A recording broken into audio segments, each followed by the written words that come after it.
पण माझी विनंती कैलासराव याच्याकरता खूप पाठपुरावा करावा लागतो. तुम्ही अजिबात काही घाबरू नका. जोपर्यंत तुमचं काम होत नाही तोपर्यंत माझ्या ऑफिसला, त्या दत्ता मामाच्या ऑफिसला साथही चला.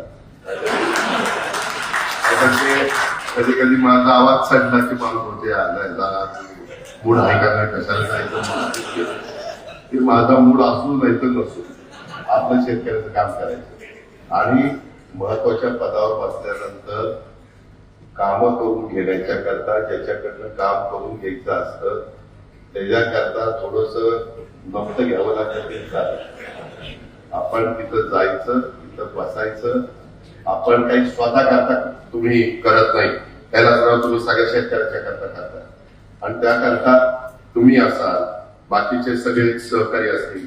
वाटल्यास तुम्ही तुमच्या बरोबर कधी कधी खजिनदार आमच्या भावकीला घेऊन येत झाला, त्याच्यामध्ये आमच्या मारुती चव्हाणांना येऊन घेत झाला, कांचन लोकांना येऊन घेत झाला.